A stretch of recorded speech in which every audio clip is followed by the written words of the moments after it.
Teman-teman, selamat datang di kitab Injil. Ya, kitab Injil itu berbeda sama kitab yang biasa kita bahas, surat-surat Paulus. Karena surat-surat Paulus itu berupa surat, kitab Injil itu berupa suatu kisah atau cerita. Jadi cara menafsirkannya kitab Injil berbeda dengan kitab Paulus pada umumnya. Ya, ini karena itu biasanya kitab Paulus itu yang kita bahas itu ada 8 ayat, yang satu-satu kita lihat artinya apa, ya.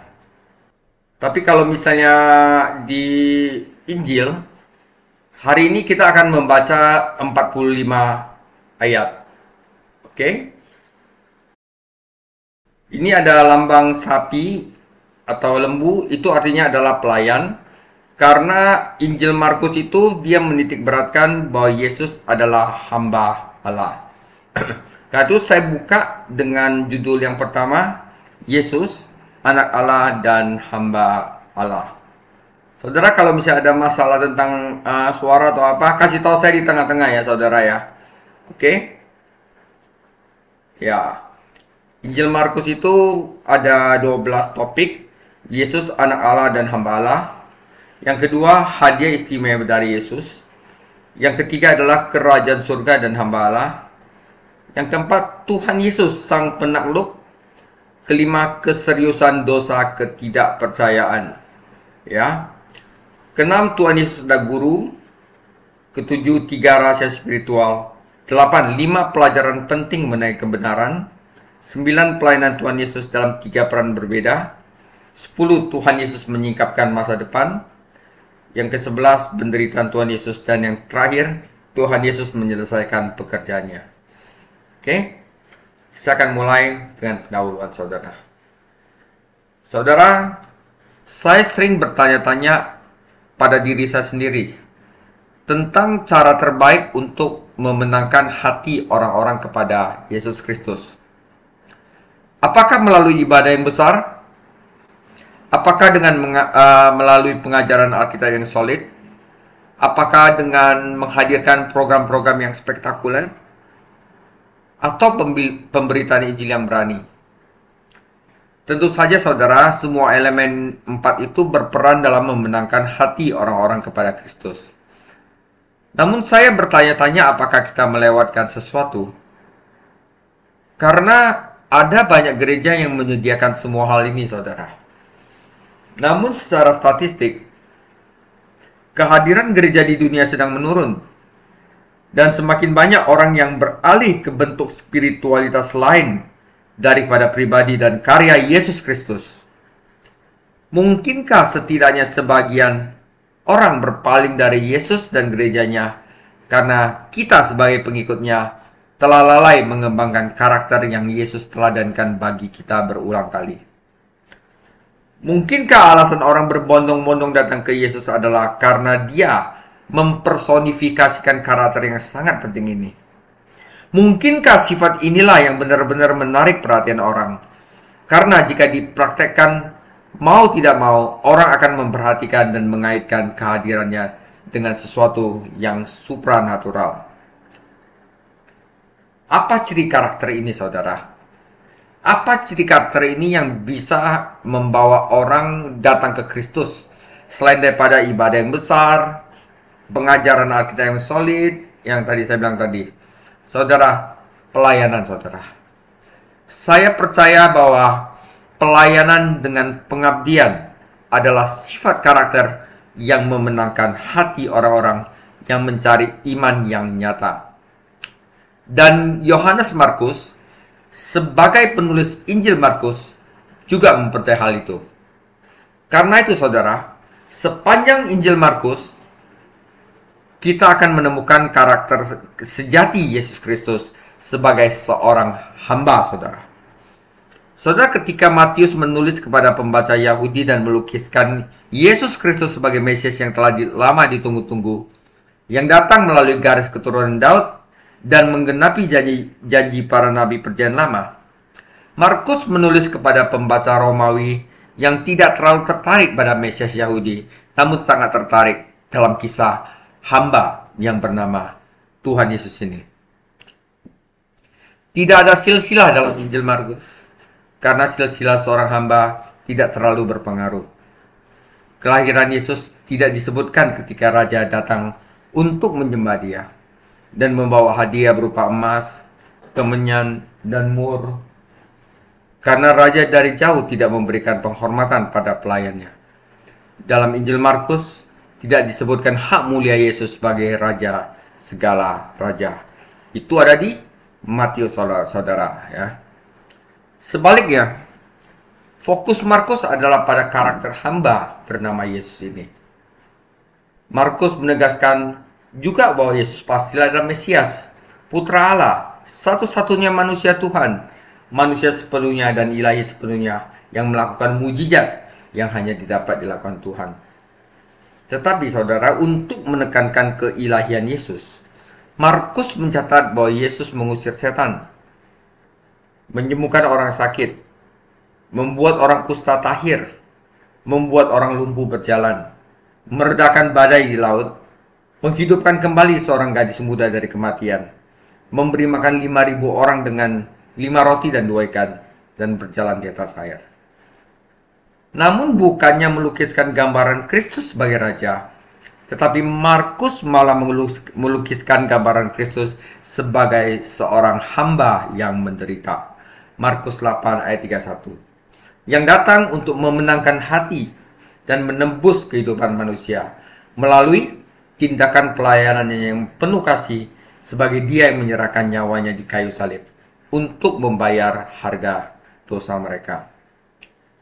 Saudara, di dalam kitab Markus ini digambarkan 3 ciri seorang hamba. Faktanya Markus mencatat ringkasan Yesus sendiri mengenai tujuan di dunia. Sebab anak manusia datang bukan untuk dilayani, tetapi untuk melayani dan untuk memberikan nyawanya menjadi tebusan bagi banyak orang. Saudara, di sini kita akan melihat 3 karakteristik pelayanan yang Yesus teladankan bagi kita, yang harus kita contoh bagi kita, dan akan hidup melalui kita ketika kita mengabdikan diri kita pada pelayanannya. Saudara, 3 ciri seorang hamba yang menarik orang kepada Yesus. Yang pertama adalah kesediaan Yesus untuk membantu orang lain terlebih dahulu dibandingkan diri sendiri. Tidak mementingkan diri sendiri berarti berusaha memenuhi kebutuhan orang lain sebelum memenuhi kebutuhan Anda sendiri. Saat Anda membaca Injil Markus, perhatikan bukti gaya hidup Yesus yang tidak mementingkan diri sendiri dan kenali cara-cara agar Anda dapat melayani orang lain dengan cara yang sama yang Yesus ajarkan di dalam kitab Markus. Yang kedua adalah kesediaan untuk memenuhi kebutuhan praktis orang lain. Yesus melakukannya dengan menyadari kebutuhan praktis sehari-hari orang di sekitarnya. Kebutuhan mereka akan makanan, kenyamanan, dorongan, bimbingan. Sebagai Tuhan dalam wujud manusia, Yesus mampu memenuhi kebutuhan praktis manusia dengan cara ajaib yang tidak bisa kita lakukan. Namun tentu saja ada hal-hal yang dapat kita bisa lakukan dan tanggapi. Ya saudara, saat Anda membaca Injil Markus, carilah cara-cara praktis Yesus untuk memenuhi kebutuhan manusia sehari-hari. Dan kemudian kenalilah cara-cara Anda agar dapat melayani orang lain dengan cara yang sama. Dan yang ketiga adalah kesediaan untuk berkorban kepada orang lain. Kita tahu bahwa Yesus mengorbankan nyawanya sebagai korban penghapus dosa bagi semua orang yang percaya kepadanya. Itulah tindakan pengorbanan terbesar dalam sejarah umat manusia. Mungkin tindakan pengorbanan terbesar yang dapat kita berikan kepada orang lain adalah untuk memberikan waktu kita, mengambil kesempatan kita untuk membagikan Injil kepada mereka. Ya, di mana ada resiko penolakan mereka, cemoohan mereka, bahkan cacian mereka. Karena itu, kita rela mengorbankan diri kita sendiri demi keselamatan kekal mereka.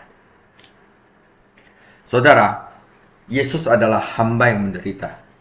Dan dia menjadi teladan bagi kita tentang cara paling penting untuk memenangkan hati orang-orang baginya. Yaitu apa? Melalui tindakan pelayanan yang penuh kasih. Oke. Saudara, untuk siapa Injil Markus ditulis? Saya ulang lagi. Pertama, Injil Matius menulis terutama orang Yahudi, membuka kitabnya dengan silsilah. Bagaimanapun ia harus membuktikan kepada para pembacanya bahwa Yesus Kristus memang pewaris tahta Daud yang sah. Injil Lukas berfokus terutama pada pelayanan Yesus sebagai anak manusia, ya. Untuk orang Yunani, dia mencurahkan bab-bab awal kitabnya untuk mencatat kelahiran juru selamat. Lukas menekankan kemanusiaan Kristus karena ia tahu bahwa para pembaca Yunani akan mengenali bayi sempurna yang bertumbuh menjadi manusia sempurna. Injil Yohanes dimulai dengan pernyataan tentang kekekalan. Mengapa? Karena Yohanes menulis untuk membuktikan kepada seluruh dunia bahwa Yesus Kristus dari Nazaret adalah anak Allah. Subjek Injil Yohanes adalah keilahian Kristus. Namun tujuan Injilnya adalah untuk mendorong para pembacanya agar percaya kepada juru selamat ini dan menerima anugerah kehidupan kekal. Di mana letak Injil Markus? Markus menulis untuk jemaat di Roma dan temanya adalah Yesus Kristus Sang Hamba. Kata kunci dari kitab Markus adalah segera.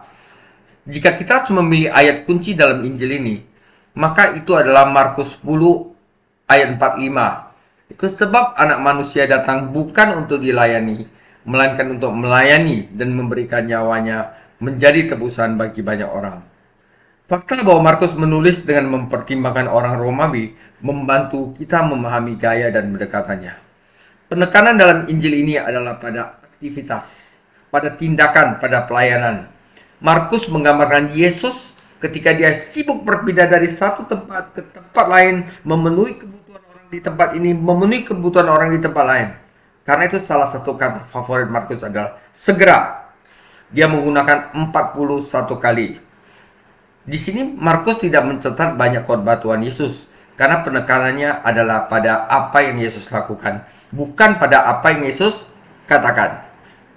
Dia menyatakan Yesus sebagai hamba Allah yang diutus untuk melayani orang-orang yang menderita dan mati bagi dosa-dosa dunia.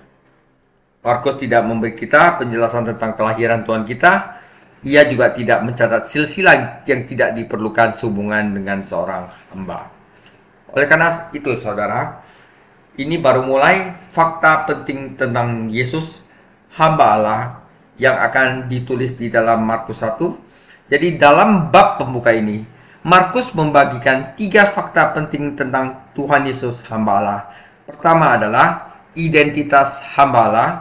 Yang kedua adalah otoritas hamba Allah. Dan yang ketiga adalah belas kasihan dari hamba Allah. Saya mulai untuk identitas hamba Allah. Saudara, kita baca firman Tuhan yang saya bagi 3 bagian, saudara. Ini adalah mengenai identitas hamba Allah, yaitu Markus 1 ayat 1 sampai 11. Markus menulis, inilah permulaan Injil tentang Yesus Kristus. Siapa yang disebutkan oleh Markus? Anak Allah. Seperti ada yang tertulis dalam kitab Nabi Yesaya, lihatlah aku menyuruh utusanku mendahului engkau, ia akan mempersiapkan jalan bagimu. Ada suara orang berseru-seru di padang gurun, persiapkanlah jalan untuk Tuhan, luruskanlah jalan baginya. Demikianlah Yohanes Pembaptis tampil di padang gurun dan menyerukan, bertobatlah dan berilah dirimu dibaptis, dan Allah akan mengampuni dosamu. Lalu datanglah kepadanya orang-orang dari seluruh daerah Yudea dan semua penduduk Yerusalem, dan sambil mengaku dosanya mereka dibaptis di sungai Yordan. Yohanes memakai jubah bulu unta dan ikat pinggang kulit, dan makanannya belalang dan madu hutan. Inilah yang diberitakannya, sesudah aku akan datang, ia yang lebih berkuasa daripadaku, membungkuk dan membuka tali kasutnya pun aku tidak layak. Aku membaptis kamu dengan air, tetapi ia membaptis kamu dengan Roh Kudus. Pada waktu itu datanglah Yesus dari Nazaret di tanah Galilea, dan ia dibaptis di sungai Yordan oleh Yohanes. Pada saat ia keluar dari air, ia melihat langit terkoyak, dan roh seperti burung merpati turun ke atasnya. Lalu terdengarlah suara dari surga, engkaulah anakku yang kukasihi, kepadamulah aku berkenan. Jadi di dalam Markus 1 ayat 1 sampai 11 Yohanes Markus menulis tentang identitas dari hamba Allah. Ya, bagaimana Markus mengidentifikasi sang hamba ini? Dia mencatat kesaksian dari beberapa saksi yang dapat diandalkan untuk meyakinkan kita bahwa Yesus adalah segalanya yang dia nyatakan. Yohanes Markus, penulis kitab ini, adalah saksi pertama. Ya, saudara, di dalam Markus 1 ayat 1 dikatakan, inilah permulaan tentang Injil Yesus Kristus. Siapa yang dia katakan? Anak Allah, saudara. Jadi ia menyatakan dengan berani bahwa Yesus Kristus adalah anak Allah. Kemungkinan besar Markus adalah seorang saksi mata dari beberapa peristiwa yang ditulisnya. Tinggal di Yerusalem bersama ibunya, Maria, dan rumah mereka adalah tempat pertemuan orang-orang percaya di kota itu. Saudara, Petrus menyebut Markus anakku. Kemungkinan besar Petruslah yang menuntun Markus kepada iman kepada Yesus Kristus. Tradisi gereja menyatakan bahwa Markus adalah penafsir Petrus atau penulis Petrus, sekretarisnya Petrus. Sehingga sebenarnya Injil Markus itu mencerminkan pribadinya dari pengalaman dan kesaksian dari Rasul Petrus. Kata Injil berarti kabar baik. Injil Yesus Kristus adalah kabar baik bahwa anak Allah telah datang ke dunia dan mati karena dosa-dosa kita. Inilah adalah kabar baik bahwa dosa-dosa kita diampuni, bahwa kita dapat menjadi bagian dari keluarga Allah dan suatu hari nanti hidup bersama Allah di surga. Saudara, kesaksian kedua adalah kesaksian dari para nabi. Markus mengutip dua kutipan dari Nabi Perjanjian Lama, Malaki dan Yesaya. Ini mengacu pada Yohanes Pembaptis, nabi yang diutus Allah untuk mempersiapkan jalan bagi putranya. Seorang utusan diutus sebelum dia dapat mempersiapkan jalan. Dengan menyuruhkan pertobatan, Yohanes Pembaptis mempersiapkan jalan bagi Tuhan Yesus Kristus dan dalam ini Malaki bersuara dalam menyatakan hal itu bahwa Yesus Kristus adalah Tuhan Allah Yehova. Saudara, saksi berikutnya adalah Yohanes Pembaptis. Yesus menyebut dia sebagai nabi terbesar. Ya, hutan belantara tempat Yohanes melayani adalah di gurun terjal di sepanjang pantai barat Laut Mati. Yohanes memberitahu orang-orang secara simbolis bahwa mereka berada di padang belantara rohani yang jauh lebih buruk daripada padang belantara jasmani yang dialami nenek moyang mereka selama 40 tahun dan sebelum masuk dalam warisan mereka. Saudara, saksi terakhir yang menyatakan tentang Yesus adalah Bapa di surga dan Roh Kudus. Bapa dan Roh Kudus adalah saksi terakhir Markus dalam mengenai identitas hamba Allah. Ketika Tuhan Yesus dibaptis, Roh turun di atasnya seperti burung merpati dan Bapa berbicara dari surga dan memperkenalkan putranya yang terkasih. Inilah anakku, kepadanya aku berkenan. Orang-orang yang berada di sana tidak mendengar suara itu atau melihat merpati itu, namun Yesus dan Yohanes mendengarnya. Kata terkasih tidak hanya menyatakan kasih sayang, tapi juga mengandung arti satu-satunya. Suara Bapa di surga mengingatkan kita pada Mazmur 2 ayat 7 dan Yesaya 42 ayat 1. Anda perlu memperhatikan rujukan-rujukan berikut dalam Injil Markus mengenai Yesus Kristus sebagai putra Allah. Markus tidak menulis bukunya tentang sembarang hamba. Dia menulis buku Markus ini tentang putra Allah yang datang dari surga untuk mati bagi dosa-dosa manusia. Ya, Yesus adalah hamba, tetapi dia adalah hamba yang paling luar biasa. Hambalah yang mempersiapkan jalan bagi orang lain dan mengumumkan kedatangan mereka. Namun ada pula yang mempersiapkan jalan bagi Yesus dan mengumumkan bahwa dia telah datang. Perhatikanlah dia. Hamba ini adalah bukan sembarang hamba. Hamba ini adalah anak Allah, saudara. Itu adalah tentang identitas dari sang hamba. Saudara, bagian kedua adalah otoritas dari hamba Allah ini. Saya lanjutkan Markus 1 ayat 12. Segera sesudah itu, Roh memimpin dia ke padang gurun. Memimpin, saudara ya. Di padang gurun itu, ia tinggal 40 hari lamanya. Ia dicobai oleh iblis. Ia berada di sana di antara binatang-binatang liar dan malaikat-malaikat melayani dia. Sesudah Yohanes ditangkap, datanglah Yesus ke Galilea memberitakan Injil Allah. Katanya, waktunya telah genap, kerajaan Allah sudah dekat, bertobatlah dan percayalah kepada Injil. Ketika Yesus sedang berada menyusur danau Galilea, ia melihat Simon dan Andreas, saudara Simon. Mereka sedang menebarkan jala di danau sebab mereka adalah penjala ikan. Yesus berkata kepada mereka, "Mari, ikutlah aku, kamu akan kujadikan penjala manusia." Lalu mereka pun segera meninggalkan jalannya dan mengikuti dia. Dan setelah Yesus meneruskan perjalanannya sedikit lagi, dilihatlah Yakobus, anak Zebedeus, dan Yohanes saudaranya sedang membereskan jala di dalam perahu. Yesus segera memanggil mereka, dan mereka meninggalkan ayahnya Zebedeus di dalam perahu bersama orang-orang upahannya, lalu mengikuti dia. Mereka tiba di Kapernaum. Setelah hari Sabat mulai, Yesus segera masuk ke dalam rumah ibadat dan mengajar.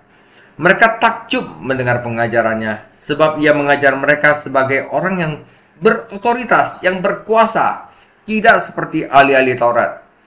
Pada waktu itu di dalam rumah ibadat ada seorang yang kerasukan roh jahat. Ia berteriak, "Apa urusanmu dengan kami, hai Yesus orang Nazaret? Engkau hendak datang membinasakan kami? Aku tahu siapa engkau, yang kudus dari Allah." Tetapi Yesus menghardiknya dan katanya, "Diam, keluarlah daripadanya." Roh jahat itu menggoncang-goncang orang itu sambil menjerit dengan suara nyaring, ia keluar daripadanya. Itulah otoritas dari Yesus, saudara. Mereka takjub sehingga mereka memperbincangkannya. Katanya, "Apa ini? Suatu ajaran baru." Ia berkata-kata dengan kuasa. Roh jahat pun diperintahnya dan mereka taat kepadanya. Lalu tersebarlah dengan cepat tentang apa otoritas yang Tuhan Yesus tunjukkan kepada orang-orang ke segala penjuru di seluruh Galilea, saudara. Oke, bagian kedua dari Markus 1 berbicara tentang otoritas yang dimiliki oleh seorang hamba, saudara. Oke, kita berharap seorang hamba itu ada di bawah otoritas dan menerima perintah, saudara. Betul kan? Kalau namanya hamba itu kan ada di bawah otoritas dan tinggal menerima perintah. Namun, hamba Allah ini spesial. Hamba Allah ini menjalankan otoritas dan memberi perintah, bahkan kepada setan. Dan perintah-perintah itu dipatuhi. Oke, saudara. Pertama, pencobaan yang dialaminya.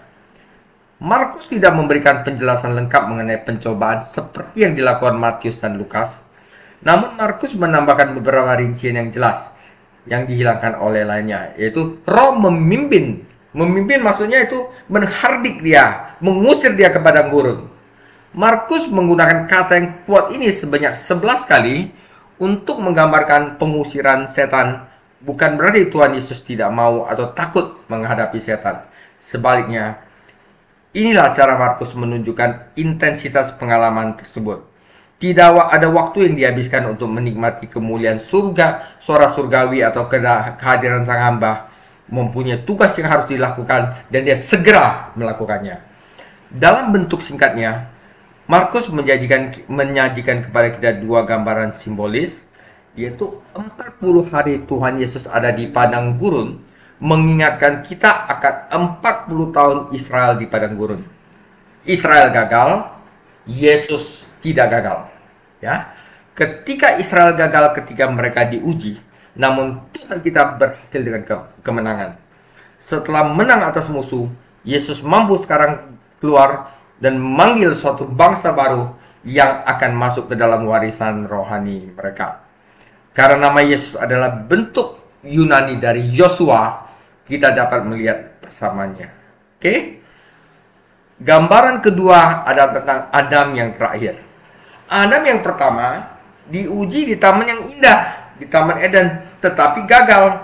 Namun, Yesus dicobai di padang gurun yang berbahaya dan menang atas ciptaan karena dosanya. Namun di dalam Kristus kekuasaan itu telah dipulihkan bagi orang yang percaya kepadanya. Ya, dia memberikan suatu demonstrasi tentang masa depan yang damai dan benar. ketika Tuhan akan datang kembali dan mendirikan kerajaannya. Yang kedua adalah otoritas dalam perkataannya, dalam khotbahnya, saudara. Saudara, jika ada orang yang menyampaikan kebenaran Allah dengan penuh otoritas, maka orang itu adalah Yesus Kristus. Yesus berbicara dengan penuh otoritas. Markus tidak mencatat di sini awal pelayanan Tuhan kita, karena dia sudah melayani di tempat lain. Dia menceritakan kepada kita mengapa Yesus meninggalkan Yudea dan datang ke Galilea. Herodes telah menangkap Yohanes Pembaptis, dan hikmat memerintahkan agar Yesus agar cepat-cepat pindah. Ngomong-ngomong, dengan perpindahan inilah selama perjalanan ini Yesus berbicara dengan wanita Samaria. Pesan Tuhan kita adalah Injil Kerajaan Allah atau Injil Allah, seperti yang terbaca di dalam beberapa teks. Tidak diragukan lagi sebagian orang besar Yahudi membaca revolusi politik dalam frasa Kerajaan Allah, saudara. Namun itu bukanlah maksud Yesus.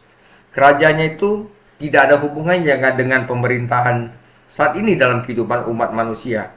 Karena kerajaan Allah yang Tuhan Yesus beritakan adalah wilayah spiritual, bukan organisasi politik.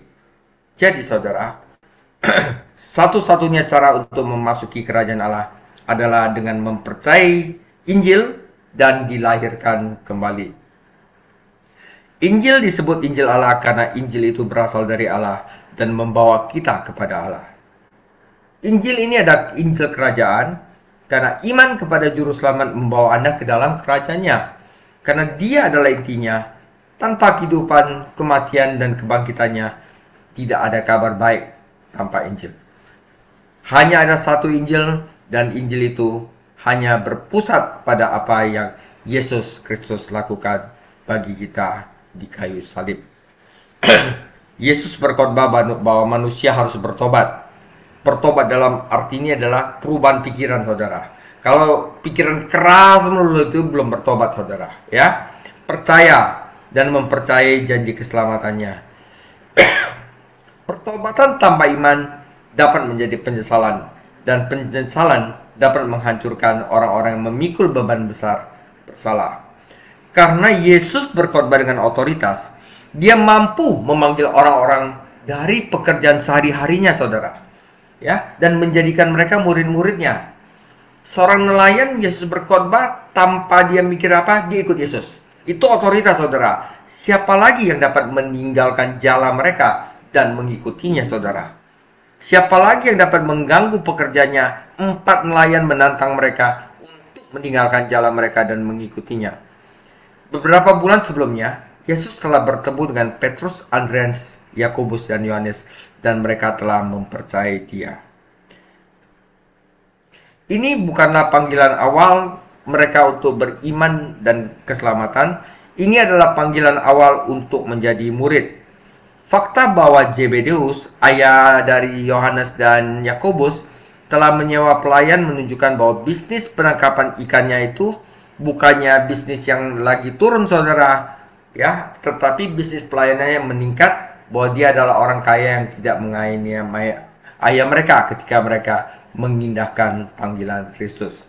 Dengan bantuan pelayannya, Zebedeus masih bisa mengelola bisnisnya.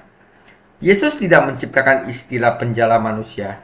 Pada masa itu, istilah tersebut, saudara, merupakan gambaran umum tentang para filsuf dan guru-guru lain yang menangkap pikiran manusia melalui pengajaran dan persuasif. Para murid Yesus, kemungkinan besar sebanyak 7 murid Yesus adalah para nelayan.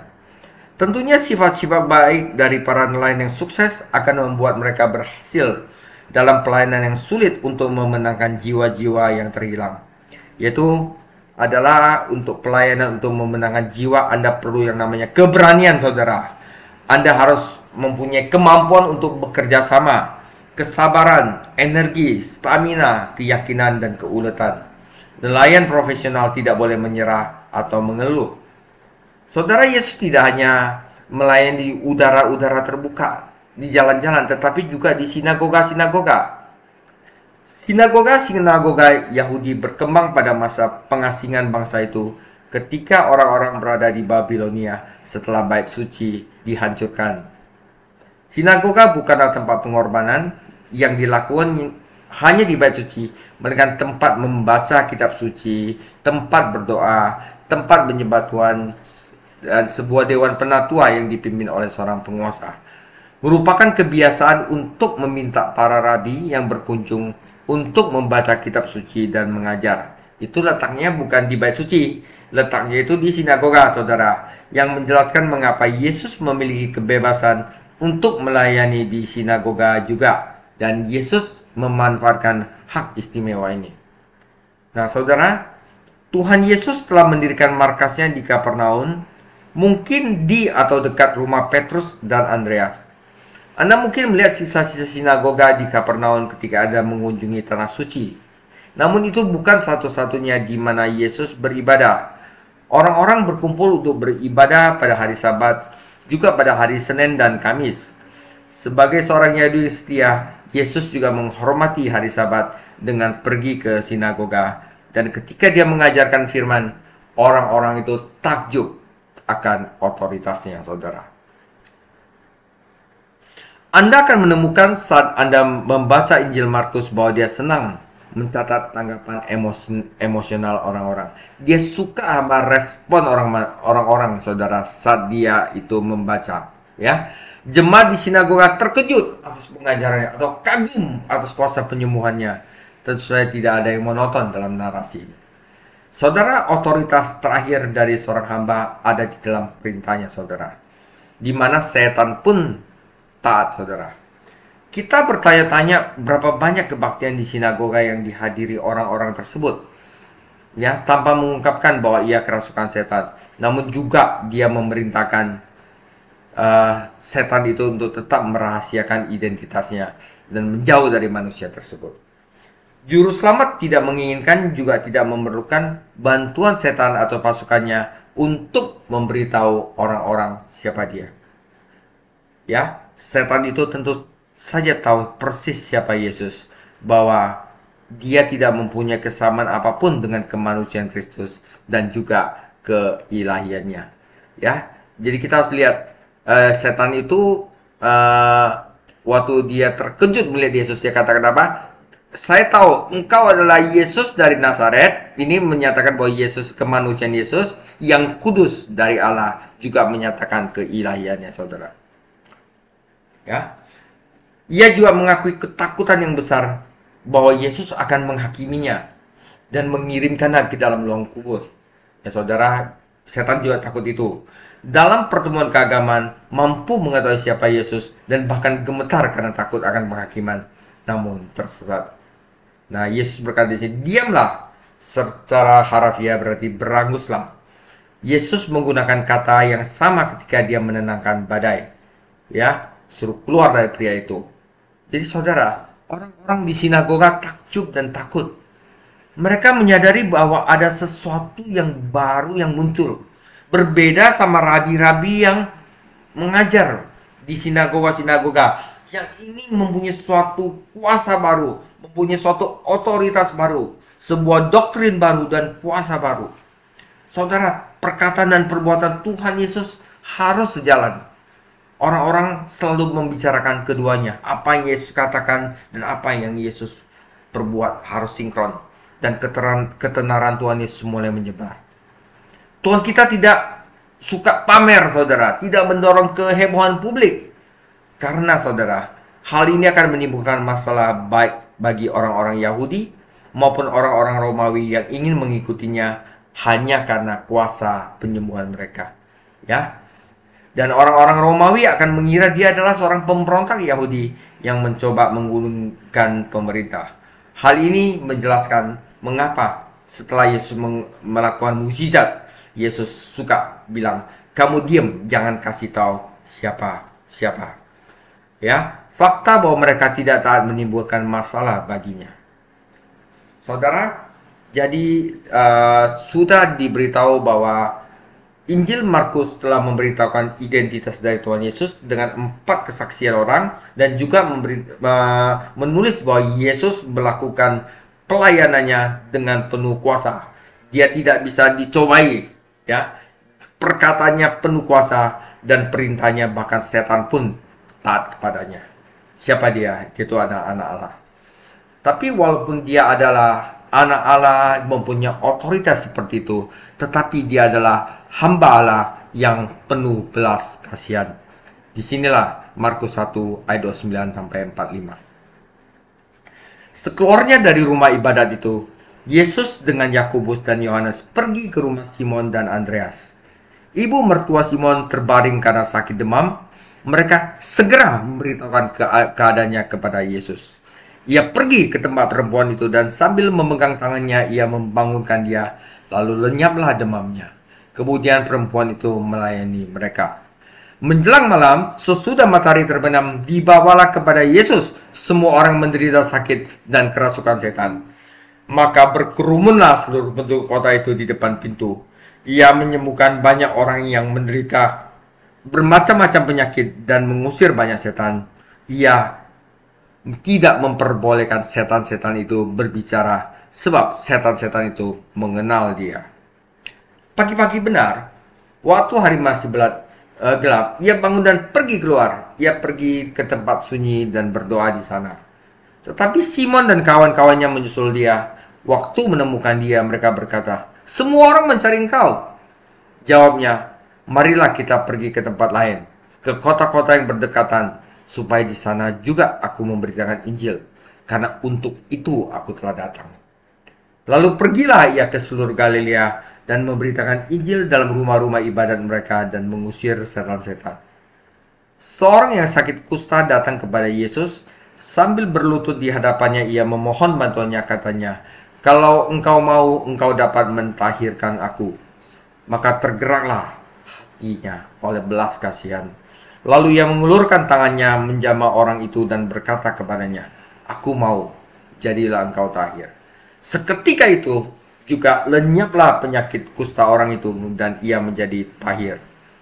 Segera ia menyuruh orang itu pergi dengan peringatan keras. "Ingatlah, janganlah engkau memberitahukan apa-apa tentang hal ini kepada siapapun, tetapi pergilah, perlihatkanlah dirimu kepada imam dan persembahkanlah untuk pentahiranmu persembahan yang diperintahkan Musa sebagai bukti bagi mereka." Tetapi orang itu pergi memberitakan peristiwa ini dan menyebarkannya kemana-mana, sehingga Yesus tidak dapat lagi terang-terangan masuk ke dalam kota. Ia tinggal di luar, di tempat-tempat yang sepi, namun orang terus juga datang kepadanya dari segala penjuru saudara. Demikian firman Tuhan. Saudara, yang terakhir saya akan fakta tentang hamba Allah ini adalah hamba Allah yang penuh dengan belas kasihan. Jadi di sini dua mujizat penyembuhan dijelaskan dalam bagian ini dan keduanya mengungkapkan belas kasihan dari juru selamat terhadap mereka yang membutuhkan. Faktanya, begitu besar kasihnya kepada mereka yang membutuhkan sehingga juru selamat melayani banyak orang setelah hari Sabat berakhir. Ketika diperbolehkan bagi mereka untuk datang meminta pertolongan. Namun, hamba Tuhan selalu siap melayani semua jenis orang, termasuk orang yang kerasukan setan, penderita kusta, dan dia juga dengan penuh kasih melayani mereka semua. Yesus dan keempat muridnya meninggalkan sinagoga dan pergi ke rumah Petrus dan Andreas untuk makan pada hari Sabat. Mungkin Petrus sedikit menyesal karena istrinya harus merawat ibunya yang sakit, ya mertuanya si Petrus, dan tidak mampu menjamu mereka seperti yang biasa dilakukan, ya, tentang murid-murid lainnya. Tetapi kita tahu bahwa Petrus adalah seorang pria yang sudah menikah. Petrus dan Andreas tidak hanya membawa pulang teman-teman mereka. Yakobus dan Yohanes setelah kebaktian, mereka juga membawa Tuhan pulang rumah mereka. Ini adalah contoh baik yang harus kita ikuti, saudara. Saudara, kalau kita ke gereja, jangan tinggalkan Yesus di gereja, saudara. Bawa Yesus pulang ke rumah Anda dan biarkanlah dia berbagi berkat dan beban Anda. Ya saudara, jangan ada Yesus di gereja aja. Bawa Yesus pulang ke rumah Anda. Betapa istimewanya bagi Petrus dan keluarganya untuk menerima Putra Allah sebagai tamu di rumah mereka yang sederhana, di perahu Petrus, dan di mana Petrus akan menjadi kapten. Dengan iman, para pria ini menceritakan kepada Yesus tentang wanita yang sakit itu. Dan tentu saja mereka mengharapkan dia untuk menyembuhkannya. ya, di mana dia pernah mengalami demam yang parah. Maka Anda tahu betapa menyakitkan dan tidak nyamannya itu. Anda juga harus tahu setelah demamnya hilang perlu waktu lagi untuk mendapatkan kembali kekuatan. Ya, ya kan kalau udah demam, udah baik, nggak harus langsung sembuh kan? Namun tidak demikiannya hal ini. Tuhan Yesus melakukan dengan segera. Sewaktu dia sembuhkan, bukan hanya demamnya hilang, tetapi langsung wanita yang diobati itu segera bisa melayani. Nah, dan bukankah pelayanan kepada Tuhan kita merupakan salah satu cara yang terbaik untuk berterima kasih kepadanya atas semua yang telah dia lakukan untuk kita, saudara? Ya, apa hasil dari mujizat ini? Ketika hari Sabat berakhir saat matahari terbenam, seluruh kota, saudara, semua orang kota muncul di depan rumah Petrus. Mereka membawa orang-orang sakit dan menderita. Kata Tuhan telah menyembuhkan mereka semua, dan mereka terus membawa orang-orang kepadanya. Mungkin Yesus capek dan dia tertidur pada larut malam. Saudara perhatikan dalam Markus 1:32 perbedaan yang jelas dibuat antara orang sakit dan orang yang kerasukan setan. Meskipun setan dapat menyebabkan penderitaan fisik, tidak semua penyakit disebabkan oleh kekuatan setan. Waktu yang larut tidak menghalangi Yesus untuk bertemu dengan Bapaknya keesokan pagi harinya. Bacalah Yesaya 50 ayat 4 untuk gambaran tersebut. Nubuat tentang hamba Allah yang saleh ketika dia bertemu Bapa dari pagi ke pagi. Sungguh teladan yang patut kita ikuti, saudara. Yaitu kita waktu bangun pagi berdoa, kita langsung berdoa kepada Tuhan. Tidak mengherankan bahwa Yesus memiliki seluruh otoritas, seluruh wewenang seperti itu. Kenapa? Karena kehidupan doanya itu begitu disiplin, saudara. Namun banyak orang pengen bertemu dengan Yesus lagi. Saudara, bukan untuk dengar firman-Nya, tapi mereka datang kepada Yesus untuk merasakan kesembuhan dan dia melakukan dengan mujizat Injil, saudara. Petrus tidak menyadari kedangkalan orang banyak, ketidakpercayaan mereka, dan kurangnya selera mereka terhadap firman Tuhan. Ya, seperti orang-orang zaman sekarang, orang-orang datang kepada Yesus bukannya mau dengar firman-Nya, saudara, tapi mau disembuhkan, mau mujizat. Yesus berkata bahwa lebih penting baginya untuk beritakan Injil daripada tinggal di sana untuk menyembuhkan orang sakit. Nah, saudara harus tahu, Tuhan Yesus lebih mementingkan pengabaran Injil daripada menyembuhkan orang sakit. Dia tidak mengizinkan pujian masyarakat mengubah prioritasnya. Mungkin kita dapat memahami kepedulian Tuhan kita terhadap seorang wanita yang sedang demam, namun dia akan bertemu dan menyentuh seorang penderita kusta agak di luar pemahaman kita. Para penderita kusta seharusnya menjaga jarak dan memperingatkan semua orang bahwa mereka akan datang supaya orang lain yang kena dengan mereka tidak menjadi najis. Orang ini tahu bahwa Yesus mampu menyembuhkannya, namun dia tidak yakin bahwa Tuhan Yesus bersedia menyembuhkannya. Bahwa guru bersedia menyembuhkannya, tidak ingin orang berdosa binasa, dan dia ingin semua manusia diselamatkan. Ketika Anda membaca ujian penyakit kusta yang dijelaskan dalam Imamat 13, Anda dapat melihat bagaimana penyakit ini merupakan gambaran dosa. Seperti halnya dosa, penyakit kusta lebih dalam daripada kulit. Ya, saudara, hal itu menajiskan dan mengucilkannya. Hal itu membuat segala sesuatu hanya layak untuk dibakar. Ya kan? Yesus menaruh belas kasihan kepada penderita ini dan menyembuhkannya. Saudara, dia melakukannya dengan sentuhannya dan dengan firman-Nya. Seperti halnya demam, demikian juga penyakit kusta. Penyakit itu hilang seketika. Karena alasan-alasan yang telah disebutkan, Yesus memberitakan orang tersebut untuk tidak menceritakan kepada semua orang, tetapi ia harus menemui para imam dan mengikuti instruksi yang diberikan dalam Imamat 14, agar ia dapat dinyatakan tahir, dapat diterima kembali dalam kehidupan sosial dan keagamaan masyarakat. Namun laki-laki tersebut tidak menaati perintah. Yesus menyuruh mereka untuk diam, tetapi dia tetap memberitahu semua orang. Yesus memberitahukan kita untuk memberitahukan semua orang, saudara, tentang dia. Tetapi terbaliknya kita tetap diam, saudara. Orang yang banyak datang untuk meminta bantuan Yesus menciptakan masalah serius bagi dia dan mungkin menghalangi dia untuk mengajarkan firman seperti yang dia inginkan. Saudara, ritual yang dijelaskan dalam Imamat 14 menjadikan gambaran indah dalam bentuk pekerjaan penebusan. Kedua burung, ada dua burung mewakili dua aspek berbeda dari pelayanan Tuhan kita, inkarnasi dan kematiannya. Burung dimasukkan ke dalam toples kemudian dibunuh, serta kebangkitan dan kematiannya. Kenaikan, yaitu burung yang ditetes lumuran darah yang sudah ditebus lalu dibebaskan. Darahnya dioleskan pada telinga kanan manusia, yaitu firman Tuhan, ibu jari tangan kanan pekerjaan Tuhan, dan ibu jari kaki, yaitu jalan Tuhan. Itu dan darah melambangkan Roh Kudus Allah. Roh Kudus tidak dapat turun ke dalam daging manusia sebelumnya darahnya dioleskan terlebih dahulu. Itu simbolis ya, Imamat 14. Nah, saudara, menutup saudara, kita harus belajar beberapa pelajaran rohani yang penting dari bab ini, Markus 1.